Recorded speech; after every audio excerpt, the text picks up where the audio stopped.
जय जगन्नाथ। देश के चार धामों में से एक है जगन्नाथपुरी। जगन्नाथपुरी मंदिर का परिसर काफी बड़ा है और उसमें कई सारी ऐसी जगह हैं जिनके दर्शन के बिना आपकी यात्रा अधूरी है। जानकारी के अभाव में कई तीर्थ यात्री सिर्फ भगवान जगन्नाथ जी के दर्शन कर वापस लौट आते हैं। क्योंकि मंदिर परिसर में कैमरा ले जाने की अनुमति नहीं है, इसलिए वहां के वीडियो भी उपलब्ध नहीं है। तो आज के वीडियो में हम जानेंगे मंदिर परिसर के हर उस स्थान के बारे में जो धार्मिक और आध्यात्मिक रूप से बेहद ही महत्वपूर्ण है।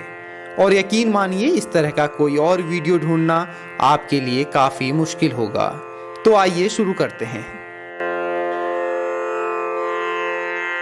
जगन्नाथपुरी मंदिर के अंदर प्रवेश करने के लिए 4 दरवाजे बने हैं। इसमें से जिस दरवाजे से श्रद्धालु प्रवेश करते हैं वो है पूर्वी दरवाजा, जिसे सिंह द्वार भी कहा जाता है। सिंह द्वार में अंदर प्रवेश करने से पहले आपको बाहर दिखाई देगा अरुण स्तंभ। अरुण को भगवान सूर्य का वाहन माना गया है। पहले यह स्तंभ कोणार्क के सूर्य मंदिर में था, जिसे बाद में यहाँ पर स्थापित कर दिया गया। सिंह द्वार से अंदर जाते ही दाएं हाथ पर आपको दिखाई देंगे भगवान पतित पावन। कई बार व्यक्ति विभिन्न कारणों से मंदिर में प्रवेश नहीं कर पाता है, तो वो बाहर से ही भगवान पतित पावन के दर्शन कर सकता है। अब इसके आगे कैमरा ले जाने की अनुमति नहीं है।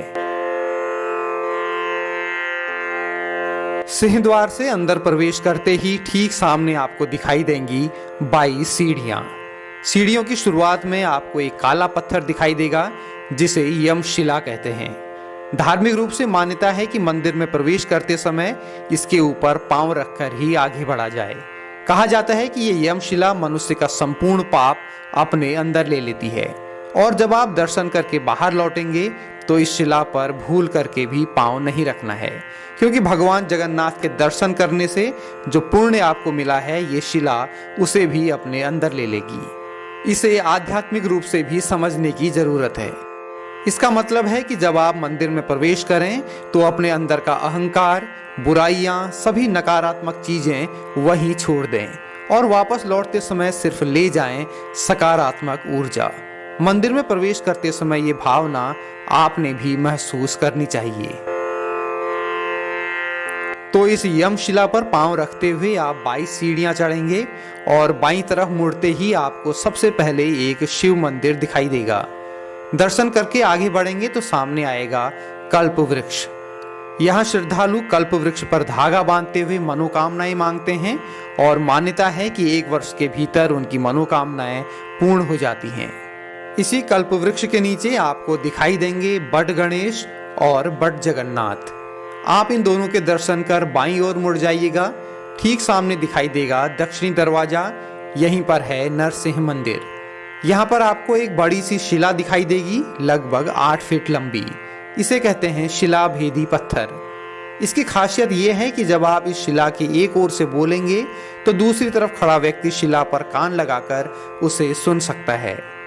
इसी पत्थर के सामने है भगवान जगन्नाथ जी की रसोई। आप जानते ही होंगे कि देश के चारों धाम कुछ खास विशेषताओं को लेकर प्रसिद्ध हैं। कहा जाता है कि बद्रीनाथ धाम में भगवान ध्यान करते हैं, रामेश्वरम में स्नान और द्वारिका में हो जाते हैं निद्रा मग्न।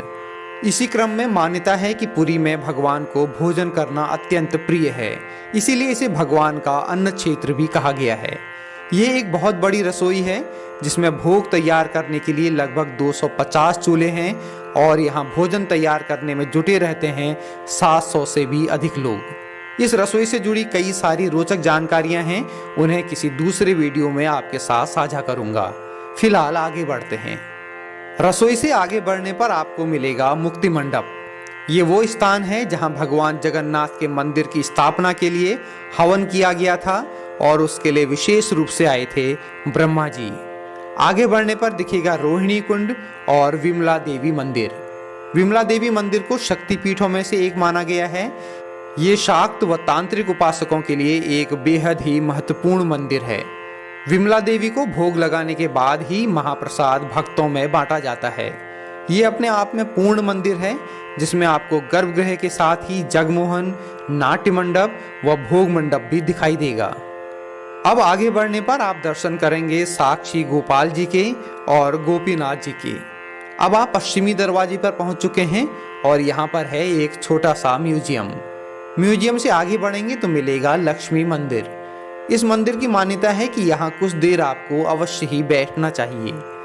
कहा जाता है कि माँ लक्ष्मी श्री हरि की पत्नी हैं और हम सभी की माँ हैं, तो ऐसे में माँ की गोद में कुछ देर बैठकर आशीर्वाद अवश्य लेना चाहिए।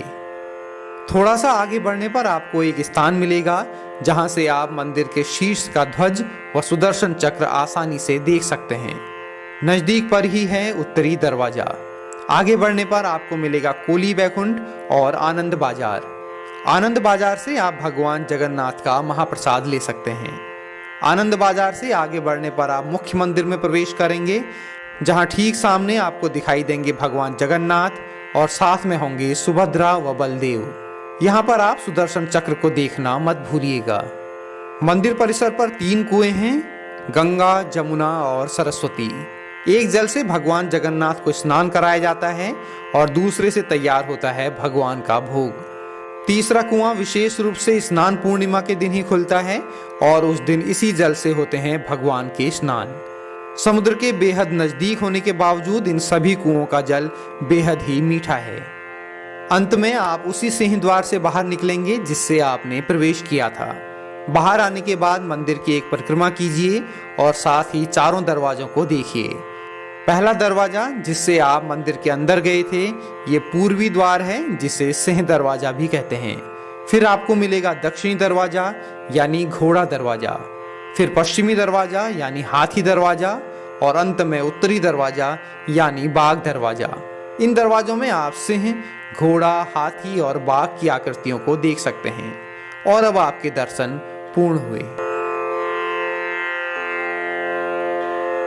एक बात का विशेष ध्यान रखिएगा कि अगर आप पुरी की यात्रा पर जा रहे हैं तो इस वीडियो में दी गई जानकारी आप एक कागज में नोट कर लीजिएगा कि मंदिर परिसर में कौन सी जगह कहां पर है, क्योंकि सभी कुछ याद रख पाना मुश्किल हो जाता है। मंदिर परिसर में कागज ले जाने पर कोई पाबंदी नहीं है और अंदर ये जानकारी आपकी काफी मदद करेगी। तो ये था पुरी के जगन्नाथ मंदिर परिसर का पूर्ण विवरण। आपको कैसा लगा कमेंट करके बताइएगा। पसंद आया हो तो लाइक करने के साथ ही शेयर जरूर कर दीजिएगा। तो जल्द ही मिलते हैं किसी नई वीडियो के साथ। तब तक दीजिए इजाजत। जय जगन्नाथ।